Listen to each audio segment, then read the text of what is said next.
Diferentes atitudes com relação a Deus e a vida. Primeira parte. Estudo passado, ele perguntou assim, se era possível estar em Samadhi e viver as coisas do mundo. Porque nós estamos no mundo, vivemos os papéis do mundo e queremos estar em Samadhi vivendo as coisas do mundo. Mas se a gente olhar por outro lado, o que o nosso ego quer? Ele quer buscar a satisfação e ter como prêmio o Samadhi. Buscar a satisfação via os sentidos, que também não tem nada errado, mas ter como prêmio o Samadhi. E o que as diferentes tradições, se você olhar o cristianismo, se você olhar o hinduísmo, qual é a colocação? Busca primeiro as coisas divinas e depois todas essas coisas do mundo serão acrescentadas. Só que a gente fica pensando assim, não, mas vai demorar muito, porque o tempo de Deus não é um tempo longo, né? A gente nunca sabe exatamente qual a extensão do tempo de Deus, né? E como a gente tem um certo imediatismo, sabe aquele imediatismo da criança, né? E a gente também é assim para as coisas espirituais. A gente acaba querendo que sem esforço nenhum a gente obtenha isso. Veja, acontece isso também, não pode dizer que não acontece. A graça divina está aí para todas as pessoas e ela não tem uma condição, né? A gente pensa que tem essa ou aquela condição, não, senão a gente estaria condicionando uma graça que é incondicional. Quando a gente fala de novo, só para relembrar a ideia do esforço, é onde você se concentra, qual é o seu foco. Porque quando você vivencia as coisas do mundo, mas mergulhado nesse mundo, aprisionado nesse mundo, aí sim é o problema. Aí não pense você que vai obter Samadhi. Mas não vai obter Samadhi não é por punição, é por incompatibilidade de foco. Você está focado na dualidade. Samadhi é unidade, é o reconhecimento dessa essência que habita em você, habita no outro, habita em todas as coisas. Então, se você está focado na separatividade, que é a dualidade, como é que você pode obter o Samadhi? Isso é uma questão de foco. Mas essa semana eu fiz um bom negócio. Mas foi um bom negócio pra mim e pra pessoa, entendeu? Uhum. Quer dizer, eu me senti muito bem. Se a gente pautar a nossa vida por esse lado, né, talvez a gente encontre o Samadhi no dia do que a gente conhece, do pouco, no dia a dia. Sim, essa é a ideia de vida meditativa. Porque aqui a gente pratica a meditação e a gente sempre fala, gente, Vedanta é prática. E é uma prática que não se restringe ao momento que você vem ao templo ou ao momento que você medita no seu espaço em casa. Não, é uma prática diária, o dia inteiro, 24 horas. Ou seja, o que você estuda, o que você acredita, você procura colocar em prática. Como esse exemplo que ele deu. Ele se sente bem em perceber que o outro também ganha, porque ele sabe que o outro, na verdade, é uma extensão dele mesmo. Então, se ele fere, se ele for antiético com o outro, existe uma consequência. Não é porque Deus é mau, porque existe uma consequência natural por essa própria ideia da unidade. Então, dentro de Vedanta, o fundamento da ética é o conceito de unidade. Esse é o sentido. Então, quanto mais você vai obtendo satisfação em ver que o outro está bem, que o outro está feliz, aquilo mexe com você. E sobre a dor do outro? A dor de um é a dor de todos. Puxa, mas de repente alguém que começa a estudar Vedanta e que sabe dos estados de êxtase, da beatitude e tal, pode olhar assim, não, claro que não. Depois que você entra nesses estados, você não sente mais dor. E aí? Como conciliar as duas coisas? Eu acho que é o contrário. Quando a gente entra no estado, a gente consegue sentir o que o outro está sentindo, né? Porque existe, exatamente, a compaixão é possível pela empatia. Porque às vezes as pessoas tendem a achar que elas têm que negar esses sentimentos. Eu não posso sim sofrer porque de repente o parente meu morreu, deixou o corpo, porque eu acredito na vida após a morte. Não, você está chorando sim porque aquela forma não existirá mais. Aquela forma, a essência, sim. Mas daquela forma que você podia contatar a hora que você bem entendesse, agora já não dá mais. Então, claro que há uma dor. Não, você não pode negar a condição humana. Exatamente. Permitir ser humano. Permitir ser humano. Porque senão a gente começa a criar máscaras. Não, eu tenho que parecer que... Eu não posso mostrar que eu sinto dor, porque eu tenho que mostrar que eu já sou um ser evoluído. Gente, isso tudo é besteira. Isso tudo é besteira. Isso é ego puro, sabe? E você vai perdendo a autenticidade. Algo que a gente compreende muito claro é que na vida espiritual não dá para não ser autêntico, você precisa ser autêntico, a fé tem que ser autêntico, a crença, a fé no sentido mais amplo, a Srada, que a gente fala sempre aqui, essa fé em si mesmo, a fé que você tem condições de vivenciar esse samadhi que ele perguntou, experimentar tudo que é da nossa natureza, porque isso não é nada extra que você vai adquirir, isso é a sua natureza. Só que a gente ainda não está imersos conscientemente nessa vida. Tem pouco tempo que eu medito, vai fazer assim 1 ano que eu comecei a entender e, nossa, como me faz bem.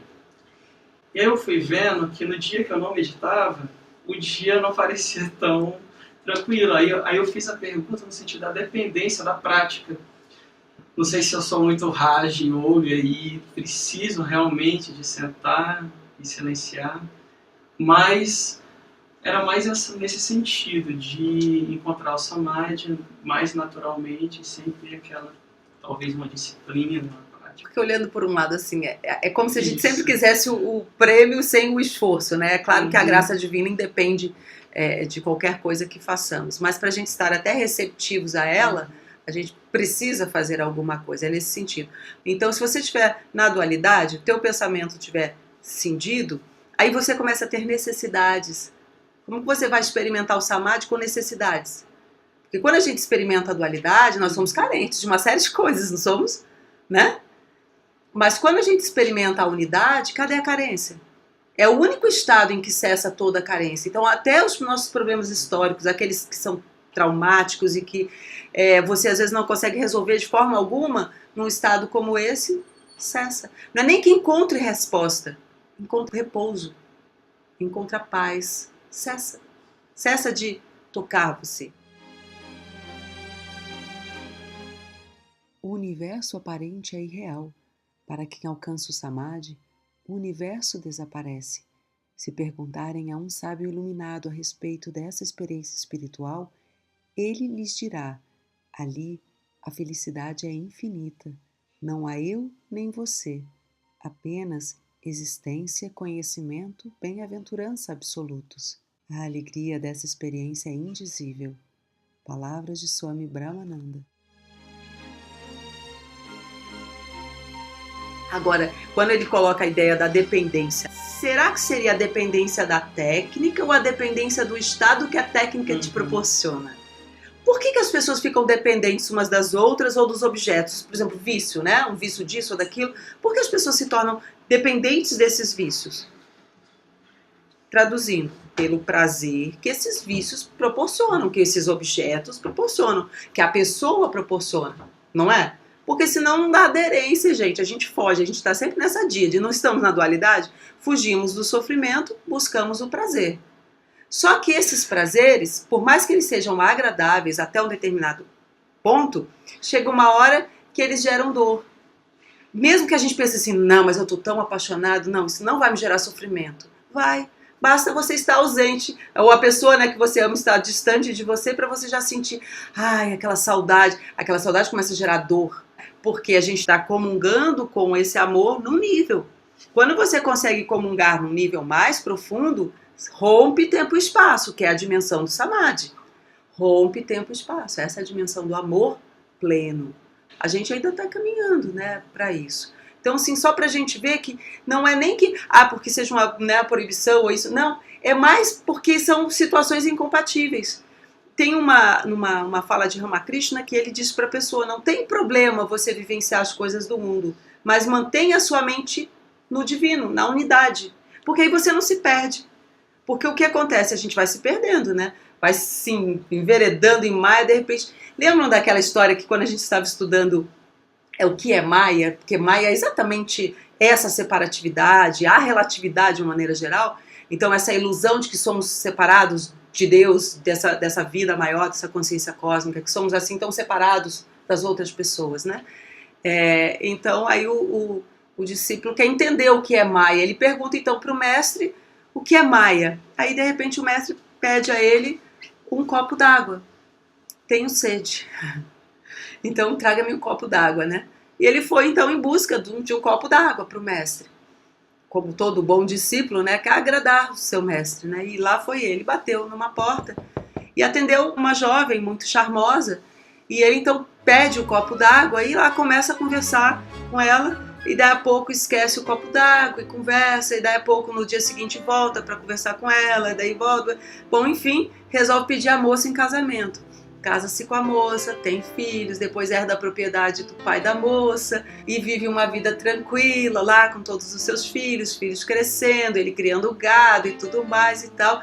De repente vem uma inundação na cabeceira do rio, chuvas, né, torrenciais, o rio inunda, devasta o vilarejo. E nisso ele então, desesperado com aquela situação, água por todo lado, não está mais nem preocupado em salvar os bens materiais, mas sim salvar a vida dos filhos e da esposa. Então a esposa segurando um dos filhos, ele segurando o outro na mão, de repente a esposa é arrastada pela correnteza, ele não consegue nem pegar o filho, nem pegar a esposa, e nisso que ele vai tentar para pegar um e outro, ele solta o outro filho, acaba acho que fica com um na mão, aí de repente vem, ele também é levado, e aí se desprende do outro filho, e de repente ele acorda e lembra do copo d'água. Aí o mestre dele, e o meu copo d'água? Aí ele vira assim, mestre, eu vivi tudo isso, quanto tempo se passou? 12 minutos, mais ou menos assim, sabe? Ou seja, em tudo isso, ele vivenciou toda essa história. Mas é isso, te envolve de tal forma, você vai se apegando com aquelas coisas, vai buscando aquilo, vai desejando aquilo, vai sofrendo com tudo isso, e não é certo nem errado, é apenas a vida é assim. E aí que você descobre o que na verdade você ia fazer. Então quando você acorda, desperta do sonho, para despertar do sonho, foi até a pergunta que o Swami fez lá no workshop, a gente estava em São Paulo com o Swami, no Ashrama, né? E ele então perguntou lá, quanto tempo levava para você então se concentrar, entrar, né? Para um estado mais profundo, vamos dizer assim, de concentração. Quanto tempo leva? Quanto tempo leva?